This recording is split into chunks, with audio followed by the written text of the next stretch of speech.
And hello and welcome to Got Clutter, Get Organized, the conversation. And as you know, this is Breast Cancer Awareness Month. And as you already heard, I am excited because I have Dr. Monique Gary here with me. And she is going to just kind of talk to us really about being more aware, what we should do, what we shouldn't do. So I am so excited to have you. And of course, I may go back and forth to Dr. Monique to Dr. Mo. So just understand it. So, Dr. Monique, thank you so much for joining us today.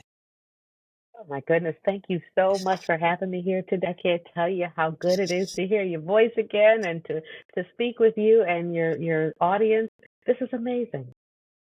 So, before we get really into discussion about breast cancer awareness, I want to know, and probably my listeners too, and those watching, what made you decide to become a doctor?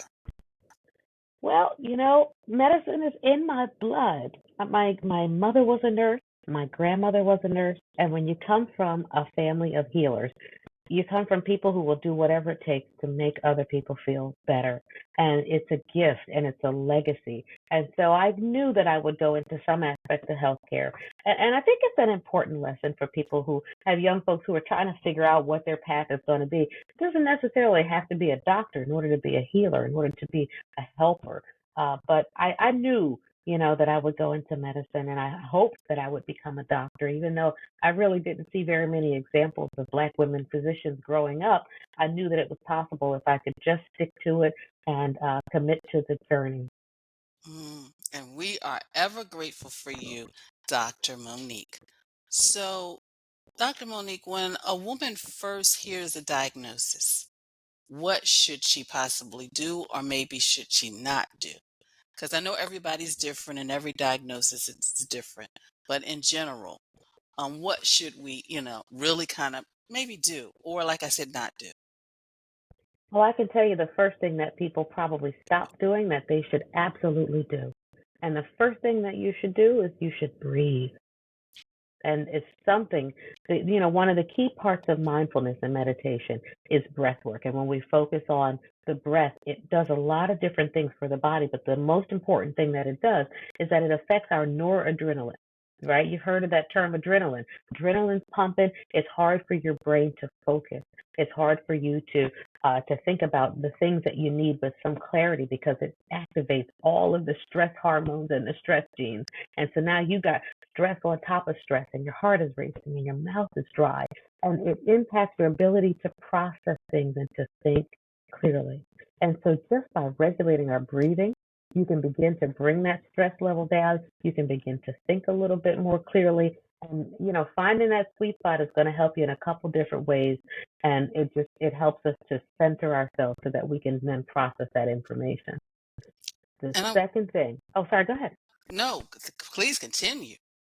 The thing that we probably should not do is I invite people to avoid PTSD and the knee jerk reaction to think of somebody else that we knew who went through a cancer journey and maybe might not have been the most favorable thing.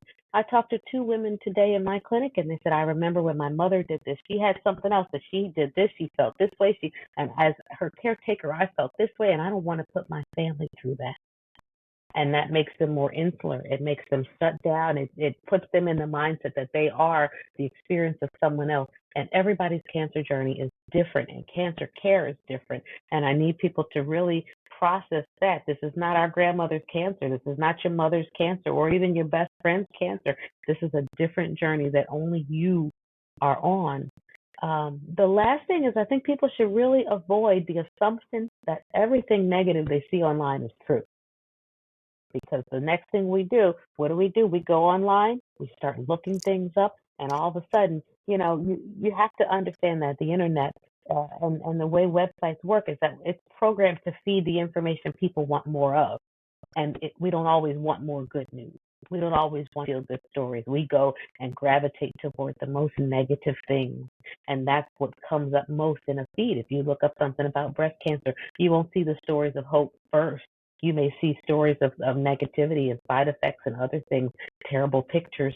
And so I really need for people to put that in perspective and recognize that just because you read it online doesn't mean it's true, doesn't mean it's you. Mm. And I'm really so happy that you said that, Dr. Monique, because I went through a surgery. It wasn't cancer. It was a different. I had a hysterectomy, and so in my mind, I was thinking about what my friend went through because she had it. My best friend went through it. It wasn't, her aftercare was, she got sick and she was unpleasant. And then, of course, I was thinking, well, wait a minute. She's married and the kids were there. It's just me. What's going to happen to me? And I started going through all that. But when I called her after I went to the doctor and I said, well, my only choice is to have a hysterectomy, she was like, okay, this is how we're going to handle it. And it was like, wow, wait a minute. All the stuff that I was worried about, and I didn't because my treatment was different, my doctor was different, my aftercare was completely opposite of hers. So you're right. Thank you so much for sharing that because I hope that really helps somebody. And also for those listening and watching, you share this with somebody as well. So my next question is because, I make sure I have my mammogram every single year. And I have it set. It's usually the fall because I like to try to have it around my birthday. So why is it so important for us to really have these regular mammograms? Ooh. So it's important to have your mammograms, or I'm going to say your breast screening, because mammograms have been around since 1965. Wow. Yeah, it's an X-ray, and in the time, in what is it, 50 years, more than over 50 years. I can't do the math right now, but there should be new and innovative ways to detect breast cancer, and there are. I'm going to say, screening, breast screening is something that we should all be doing. And the way mammograms work is that they look at and track the changes over time. And so, from one year to the next, has anything changed? You had two little dots or calcifications. Next year, Mm-hmm. are there 10? When we start skipping years and we go every other Mm-hmm. and every 5 and every whatever, and I know the guidelines have gotten a little bit confusing for people, but when that happens, then we're not as able to effectively track the changes over time. And so, this is the number one reason why it's important for you to do it, because we need to see what it was before to see if something changed, to see if we need to do some more workup. The second reason we should do it is because we need to get into the habit of practicing self care that's not just emotional self care, the feel good self care, but the stuff that's going to keep us alive. Like, these are the bodies we got. And we got to make sure that we put as much effort into keeping them healthy, right? The goal is to find wellness, not to just look for sickness. And I want us to change that mindset, that just because we're doing this, we're looking for sickness. No, we're not. We're just checking to make sure you're still good. And you check it off your list just like all the other preventive things. And I think that mindset is a little bit more palatable. It's easier for us to digest, and it's easier for us to look at that type of medical self care that way. Thank you so much for sharing that because I had a breast exam, a mammogram, and they said, Janet, we want you to come back. So I came back. Then they said, we want you to see someone else. And, I went through all of that process, but all of that just realized it was just like a total, really looking at everything, not just one thing, because that one thing showed something. But then after they dug a little deeper, asked more questions, took more tests, it's like, you know what, Janet? We'll see you next year. And I was really fine with that. And I shared with somebody, I said, I no longer get stressed out when doctors say, oh, we need you to come back. Because in Mm-hmm. my opinion, it's a way of, what, we're doing some preventive things because we don't want to wait a whole year for anything to crop up. So, yeah. So That part. I'm learning. I'm learning. It's hard though. In the cancer world, we have a term called not anxiety. Put an SC in front of it. It's scanxiety, right? Because they're worried that every year they go get those scans, and you're sitting in that waiting room, and our body keeps score. It remembers it. I sat in this waiting room, and I sat in this dressing room, and then somebody came and told me I had cancer, and so we internalize, right, what happened to us in that building again with the PTSD, but the anxiety surrounding scans. And in my mind, I tell patients, this is the thing. I want to know whatever, let's get to the bottom of it. And we look at it as a fact finding mission. We're ruling out things instead of, because the flip side is this. What if they say, oh, you know what? It's probably nothing. Come back again in 6 months. And that does happen. But what if they do that and you're like, well, I really wish I could get the rest of this scan and get worked up. And I want to make sure that there's nothing there. So when they go through that and they do all the things to make sure there's nothing there, that's not a bad thing. That's something to be grateful for. Let's get to the bottom of it, and then we can know what we got and deal with whatever it is, or rule it out and keep on pushing. Yep, and that's what I did. And once I got the results, like Janet, we want to see you in a year. I started texting everybody, Dr. Monique. I'm like, yes, hey, I went and I think, and that's one of the things I do. I found that it really helps me sometimes when I share, like, hey, I've got an appointment tomorrow, and then somebody will say, hey, how did things go? Or maybe somebody else will say, you know what, you're only a couple blocks from where I live. Let's go out to lunch afterwards. So I'm really like learning how to kind of have that whole look at self-care. So thank you so You're much. preaching a whole sermon on that because when we link our self care to accountability and accountability to others, we're much more likely to do it. And so I tell people, take two friends with you or make it a point to go out to lunch with somebody. Maybe that's just your once a year old classmate or whoever that you only get together with at that time after your mammogram, after your whatever, we're going to gather and we're going to talk about life and we're going to catch up. And because you know somebody is waiting on you or depending on you, or you've tied that now to some other activity, it becomes a thing that you not necessarily look forward to, but something that you know you're more likely to do. So I'm going to remember that when I schedule mine. So thank you so much. So one of the questions I always ask all my guests, Dr. Monique, is how do you stay organized, organize your day, organize your life? What are some maybe tools and strategies? You can just give us a couple. Ooh, boy, it is constantly evolving as I add more things to my plate. Let me just be honest and be candid about it. When I did less, my organizational skills were perhaps a little bit better, but as I add more things on, it becomes more important for me to organize my day the day before. And what I Mm, mean by that, right, is at the end of my day, I sit down and I look at my next day. I look at my clinic schedule, what patients are coming in. Am I going to need a little bit more time? Am I going to need to make sure that I've got some things in place because, oh, look at that. That person's right before lunch and this is going to be a long conversation. I might not get lunch. So let me pack my lunch today. Let me, start to plan what my day looks like. And I try to plan my meetings in between, right? If I'm having a meeting or something, an interview during lunch or right after work and try to make sure that I got a sense of what to expect that day. So the day before, I look at it. I also try to meal plan because I'm doing this intermittent fasting. I don't know how it's all going, but I know that come noon, I'm hungry. And so I want to make sure that my meals are planned. And then, I do try to remember to breathe because sometimes even I forget. And so I'll have a little ping on my phone. There's a mindfulness app that pings. It reminds me to just stop, take a deep breath. I started to pack more water, pack more fruit, make sure that I'm getting some fruits and some vegetables in my day.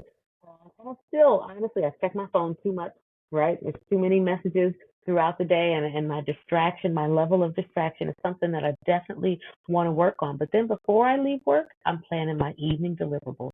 What's my night going to look like? Alrighty, do I need to stop by the market? Do I have any calls to make? Do I have any deliverables on articles I need to check and be productive about? Because I'm a little bit of a night owl. And so that helps me to be able to go into the evening and get some work done. And I try. I'm not the best at it, at getting in some exercise. If I can get in 30 minutes a day, some mornings are better than others because I have surgery on 2 days a week and we start at a.m. So I'm not as likely to exercise before that, but I make sure that I get it in my evening. Even if it's just while I'm watching Family Feud, I put on something mindless that I can laugh and go along to, and I don't realize that my feet are going while I'm watching that thing. So I create distraction where I need distraction, and those have been really helpful tools for me. You said so many things. First, you said lunch or meals, and I like that because a lot of times people don't even think about that. They keep working and working and working. You said exercise, but you also said planning your next day because statistics says when we take time to plan our next day, we can save ourselves minutes that Ooh, next day. Yes. 15 minutes of pre-planning can save you an hour the next day. So you already have that. Yes. I Yes. love that. But you Yeah. know what else I want to get into are more tools for organization. I'm old school. Like I have a lot of notepads and post-its and a lot of things, and I want to try to figure out what are good, tech tools for. See, you're my girl. Look at that. She got the spiral note. This is my planner because, Woo! because I do use a digital calendar to just so I'll know where I'm supposed to be, what time. But I Yep. use my planner for like really the details of those things, those appointments, those meetings, etc. So yes. So you don't have to like you do you, Dr. Monique. You do you. Well, this has been a wonderful conversation. And how can people connect with you? Because I know you also have other things going on as well. So, how can people connect with you? Boy, so the best ways for people to connect with me are probably to follow me on social media. I'm Dr. Monique Gary on Instagram, on LinkedIn, on Twitter, and on I have a YouTube and also on Facebook. I have a professional Facebook page, and people can always see what's going on because, yes, in addition to being a full time breast surgeon, I also teach health equity at Dartmouth. I'm an associate professor there. I also have a farm, a 39-acre farm for integrative wellness, especially for those who have cancer and who are facing chronic illnesses. And it's for experiential learning. We call it an incubator farm for people to come out and test out and figure out what wellness looks like for them. So Mm, you'll frequently see activities happening at the farm. We had Camp Jill Scott recently, and we'll have cancer patients come out for wellness days. So there are all ways to find me, ways to follow me, ways to invite me to come speak to your organization or to your group. And we provide just tips and tactics on how to reduce your risk for cancer, how to advocate for yourself when you're in your doctor's appointments and you don't feel like you're getting what you need, and building trust because medical misinformation is at an all-time high. You can go to the internet and find a lot of stuff that's not true, but we need reliable sources and doctors that we trust. And so I view that as like my personal mission outside of surgery is to be a doctor that people can trust. and that's good, and that's wonderful, and I like what you said about really. It's almost like it's a relationship because I'll have my little note. I have my little notebook when I go see my doctor, and I even got proactive because I would go over my annuals and Janet take your tests and blah blah blah, and then we'd be going back and forth. And I said, can we possibly take the test before the blood test? So then when I come to see you, I can sit down and we can be eye to eye. You can say, Janet, you need to do this, this, this, and this instead of the back and forth. So, yeah, so That's right. I I love it know. when my patients come prepared with questions and when we can get the scans beforehand, get the test beforehand, because you're right. Then what I'll do is I'm going to sit down, I'm going to pull them up. We'll go through it together. Hmm. And that way there's this shared understanding of what's going on. And I think that's where we have to get to with our doctors, is really sharing in that care. It's not just some doctor telling you what's going to happen to you, but this is me and you. We're in it together. Let's figure out Hmm. what we're going to do moving forward for your health. Yes, that is right. I believe that too, Dr. Monique. I believe that too.